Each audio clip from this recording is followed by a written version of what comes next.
有很多老师都说可以透过电影或影集学习语言，但 Andrew、Nick 跟我想在这个月希望透过我们看了一次又一次的片段，分析他们使用的沟通技巧，为大家解释为什么它是如此的吸引我们，也值得我们学习。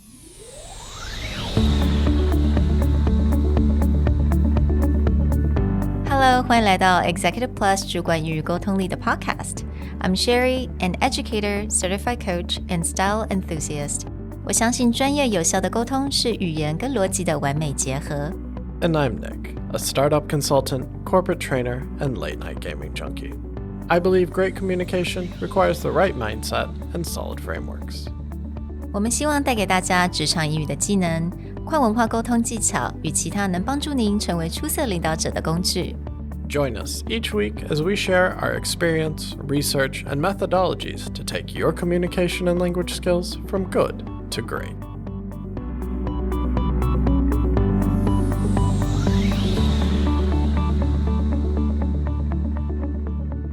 Hey everybody, welcome back to the Executive Plus podcast.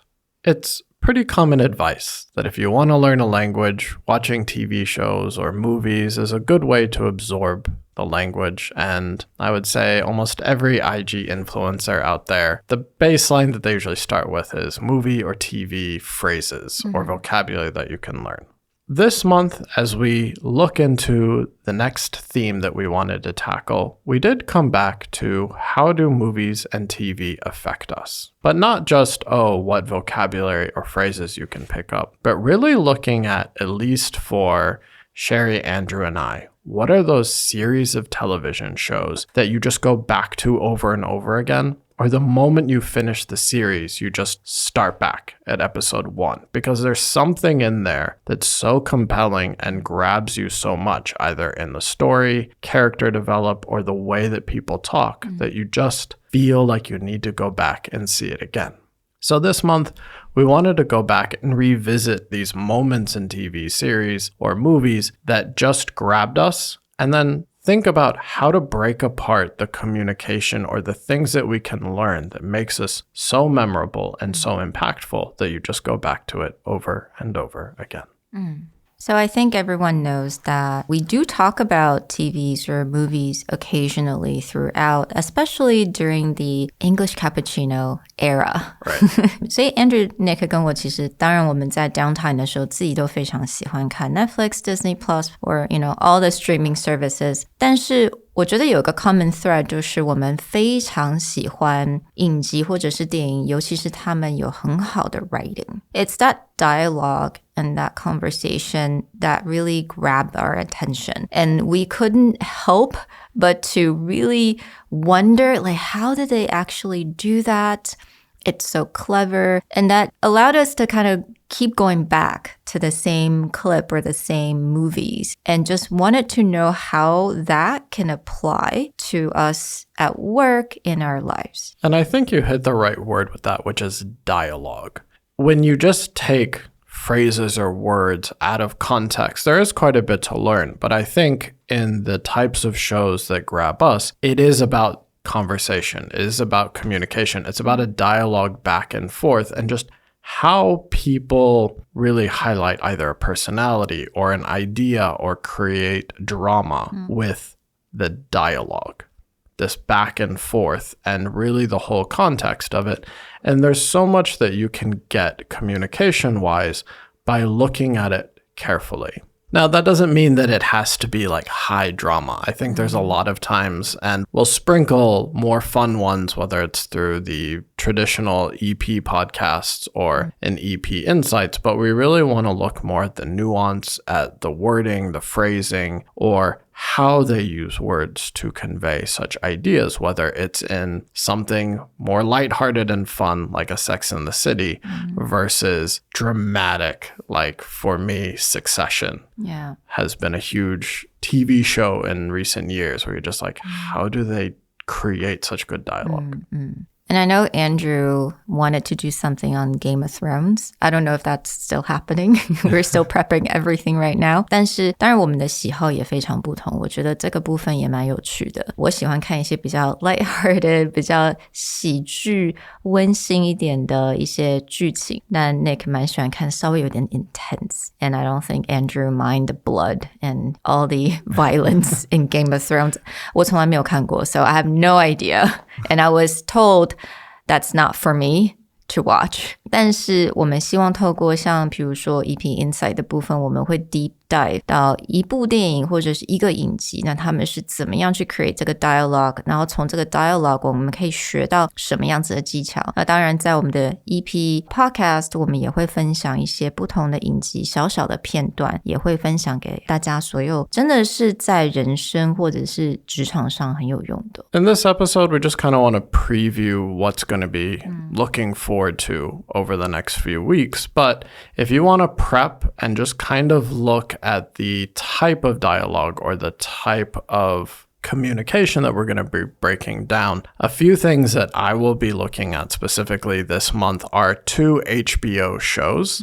For those of you who have HBO Go's streaming service, highly recommend these. The Wire came out in the 1990s, but I have rewatched that series, I don't know, at least 10 or more times. The writing is incredible. Actually, one of the reasons I love this series is the people who created the show were not television producers. They were actually journalists who wanted to show the type of stories or the things that were happening in the city of Baltimore where they grew up and where they worked as journalists. But the dialogue in there is so raw and real, looking at the interaction between the police force, between drug gangs, between the school system. They even get into a season on the harbor and what it is like for dock workers. They really bring a city to life, and there's so many lessons in there where there really is no good guy, there really is no bad guy, and there's just people on both sides. And so this is a series I have gone back to over and over again, and I think the dialogue in there is really worth breaking apart. The second series, another HBO one, but huge hit in recent years, is Succession.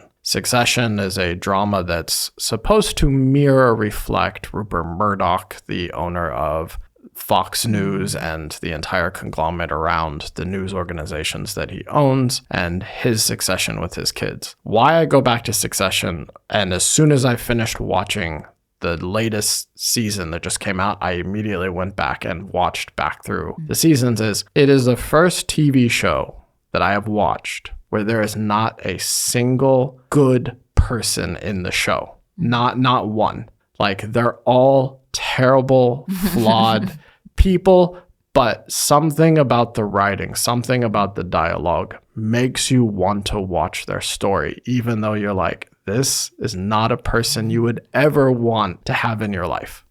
Now, for me, because I think Nick kind of mentioned that earlier, Sex and City. Sex and City is also on HBO Go. We're not trying to promote HBO Go, but just so happened that, you know, it does have a lot of our favorite shows. 如果看过 Sex and City 的朋友，你大概都会记得它有很多 Carrie 的一些旁白。Right? It's a very famous way for how they write the story is that she would always start with a narrative, and then that the entire episode they will talk about that specific theme, and then towards the end she would have some sort of conclusion. 所以她的这种 storytelling 的一个方式是非常有趣的。那其实更有趣的是，他们其实在一刚开始的时候 Carrie 甚至还是会面对镜头讲话。She would have like a monologue, right?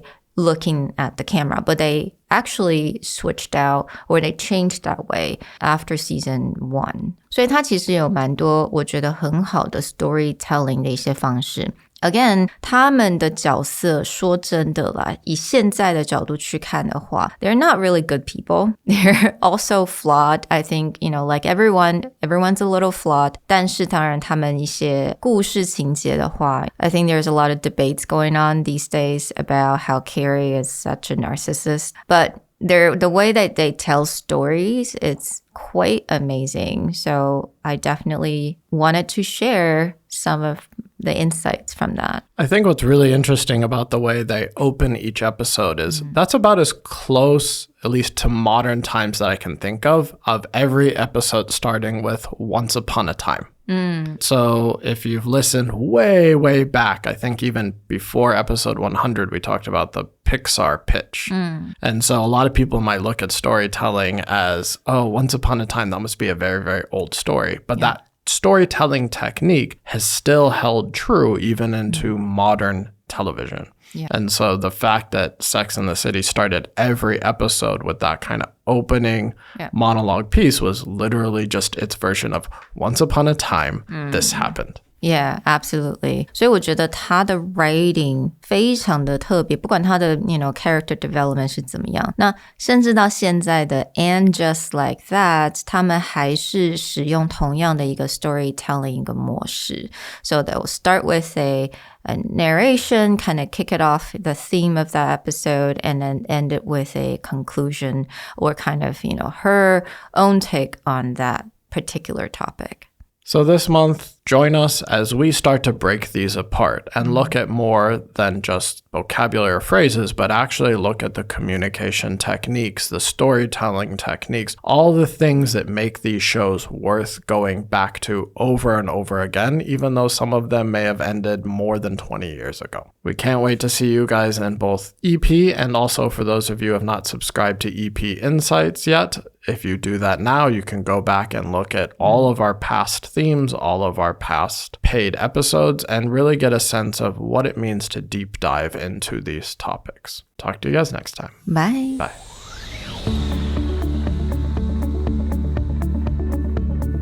The Executive Plus podcast is a Presentality Group production, produced and hosted by Sherry Fang and Nick Howard. You can search us on Facebook, 主管英文 Executive Plus.